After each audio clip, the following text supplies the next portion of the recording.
Hello বন্ধুরা, আজকে আমি শেয়ার করে নেব আপনাদের সাথে চিলি চিকেনের রেসিপি। এর জন্য প্রথমে চিকেনটাকে আমরা ম্যারিনেট করে নেব। ম্যারিনেশনের জন্য নিয়ে নিয়েছি স্বাদ মতো নুন, হলুদ গুঁড়ো, নিয়ে নিয়েছি গোলমরিচ গুঁড়ো, এখানে আমরা কাঁচা লঙ্কা ব্যবহার করব না।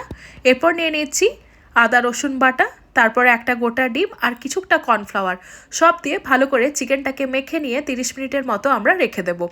এরপরে আমরা কড়াইয়ের মধ্যে তেল গরম করে ম্যারিনেট করা চিকেনগুলোকে ফ্রাই করে নেব মিডিয়াম টু লো ফ্লেমে। এগুলোকে হাই ফ্লেমে ফ্রাই করবেন না, তাহলে ভেতরটা কাঁচা রয়ে যেতে পারে।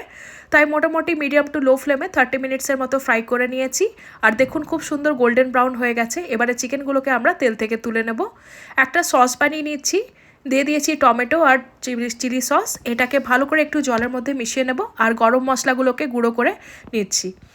এরপরে আমরা চিলি চিকেনের গ্রেভি বানানোর জন্য নিয়ে নিয়েছি রসুন কুচি, আদা কুচি, ক্যাপসিকাম আর সামান্য পরিমাণ লবণ দিয়ে এগুলোকে আমরা হাই ফ্লেমে ভালো করে ভেজে নিয়েছিলাম। তারপরে ভাজা চিকেনগুলো দিয়ে দিয়েছি, যে সসটা বানিয়ে রেখেছিলাম সেটা দিয়ে দিয়েছি।